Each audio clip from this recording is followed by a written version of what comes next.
con esto.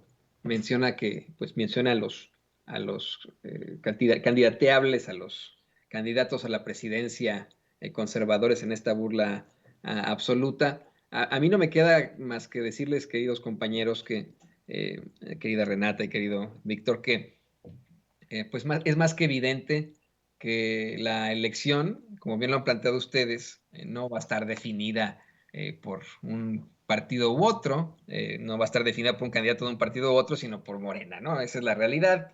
Se disputará en la primaria de Morena, que vendrá siendo, en todo caso, pues eso, ¿no? La encuesta. Y hoy en la conferencia de prensa mañanera, Nancy Flores, nuestra colega periodista de Contralínea, planteaba cómo es que esto ya lo conocen desde las esferas del poder, ¿no?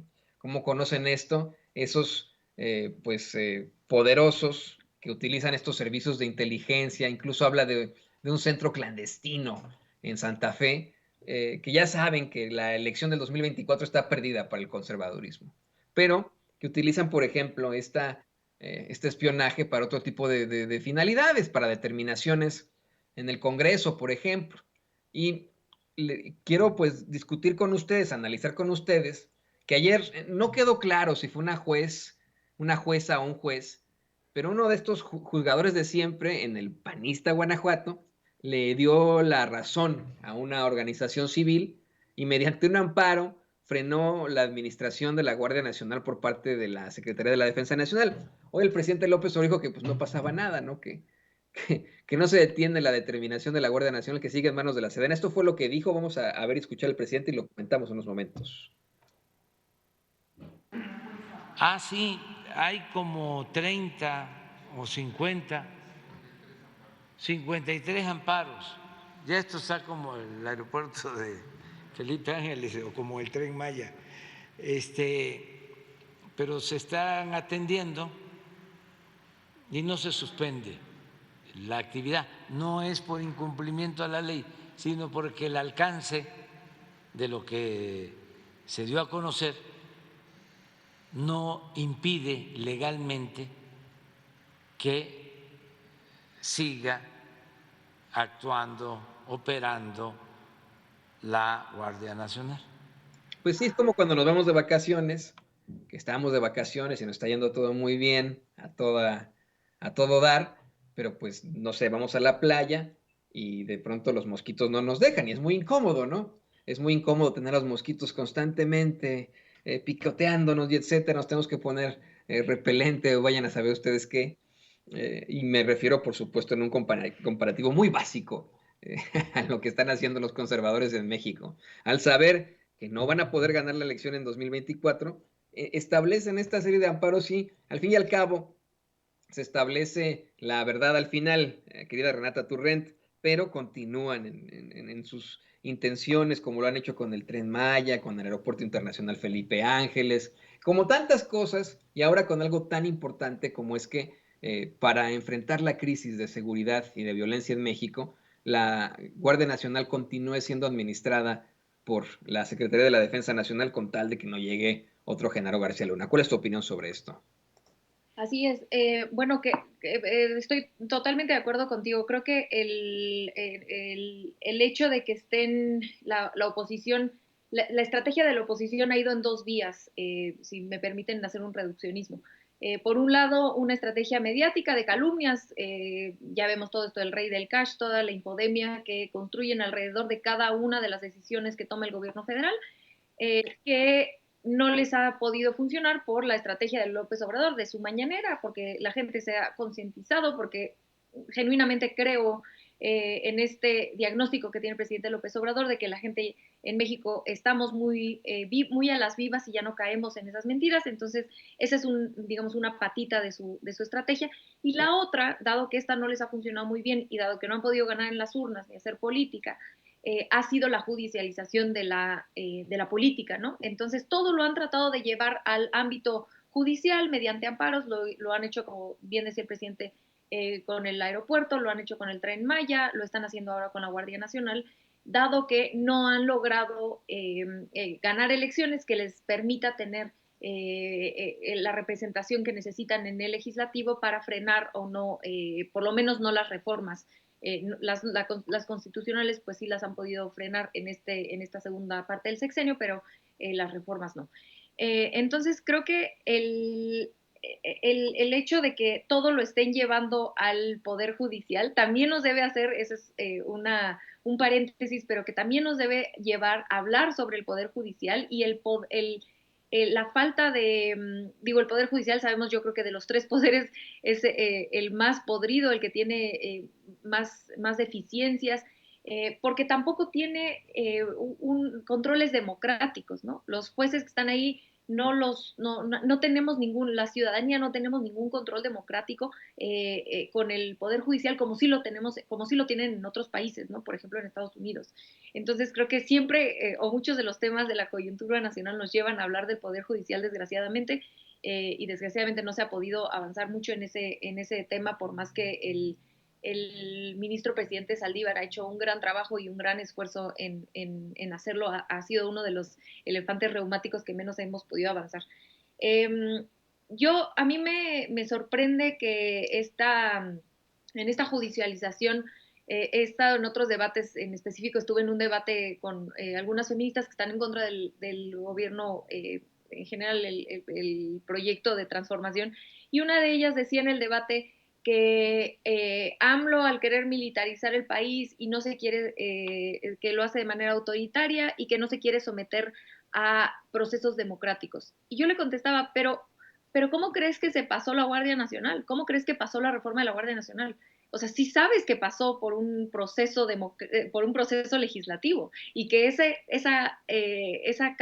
Congreso de la Unión la elegimos los y las mexicanas. Que Morena tenga mayoría y que a ti no te guste las decisiones que haga Morena es perfectamente entendible, así es la democracia, ¿no? Tenemos diferentes opiniones. Lo que me sorprende en la narrativa de la oposición es que suelen hablar de esta falta de democracia o de falta de de someterse a procesos democráticos cuando avanzan políticas públicas por parte del presidente López Obrador, cuando quien en realidad no está respetando esos procesos democráticos que se ven en el legislativo es justamente la oposición tratando de judicializar toda la política, ¿no? Mediante amparos, mediante litigios del tipo que están haciendo con, repito, el Tren Maya, el aeropuerto y ahora con la Guardia Nacional.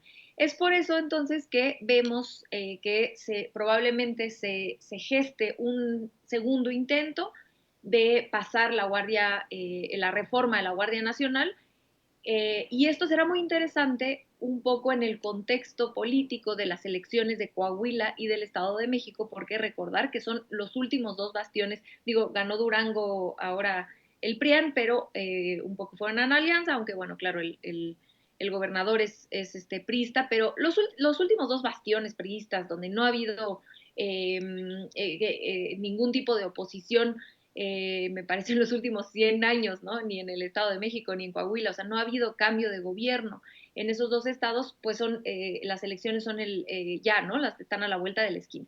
Entonces, la postura política que tendrá el PRI al enfrentarse a elecciones y el costo político que tendría que pagar, así como creo yo en mi evaluación lo pago con la reforma eléctrica, deja un espacio de acción política para que pueda tener Morena para convencer, como debe ser la política es convencer, hacer acuerdos, negociar, explicar, con el PRI, donde posiblemente se pudiera volver a proponer una reforma constitucional.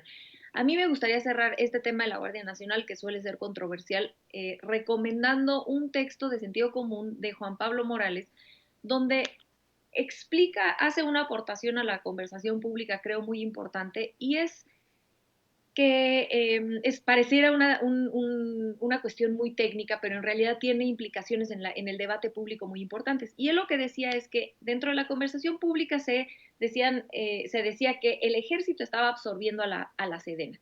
Y él aporta, no, dice, no, si ustedes leen bien la reforma a la Guardia Nacional, la Sedena absorbe a la Guardia Nacional y ahora la Sedena tiene 3 comandancias, la de la Guardia Nacional, la de las Fuerzas Aéreas y la del Ejército.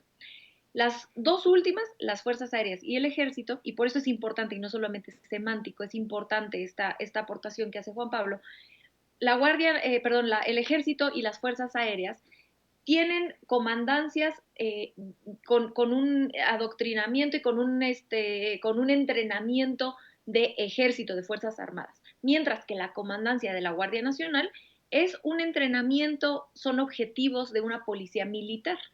Esto es importante porque en cuanto a que los objetivos son distintos, el objetivo de la Guardia Nacional es mantener la seguridad pública, los derechos humanos, la propiedad privada, como hace cualquier policía militarizada en cualquier parte del mundo. Entonces, esta diferencia de que la comandancia de la Guardia Nacional es distinta a la del Ejército y distinta a la de las Fuerzas Aéreas, permite que la Guardia Nacional eventualmente desplace el trabajo de seguridad pública que están haciendo las Fuerzas Armadas hoy.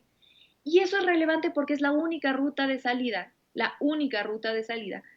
para las Fuerzas Armadas, porque no existe otra. Decir con esta consigna de vamos a desmilitarizar el país es irresponsable, es ilógico, no se puede, ninguna persona experta en este tema todas las personas saben que no se puede desmilitarizar un país que tiene un crimen organizado con el armamento que tiene. Es imposible, desgraciadamente. Pero sí es importante tener una ruta para sacar a las Fuerzas Armadas y tener una policía que esté entrenada en otros ámbitos que no sean los bélicos como es el ejército. Y en este sentido, la consolidación de la Guardia Nacional es la ruta de salida de las Fuerzas Armadas a mediano plazo, ¿no? De las calles, y que tengamos a esta fuerza de seguridad pública, que es la Guardia Nacional, que dicho sea de paso, su estrategia de seguridad pública se coordina y se dirige desde la Secretaría de Seguridad Ciudadana, es relevante para la seguridad pública de nuestro país. Entonces, todo esto para cerrar diciendo que la consolidación de la Guardia Nacional es una prioridad para el presidente López Obrador, por supuesto que lo es, porque ya vimos, y yo no he leído, y si estoy equivocada, por favor, háganmelo saber, ojalá que nos pudieran explicar los que están en contra de la reforma de la Guardia Nacional o de la consolidación de la Guardia Nacional, cómo es que proponen tener una policía federal que permita, que no acabe siendo la Policía Federal de Genaro García Luna, y de toda la corruptela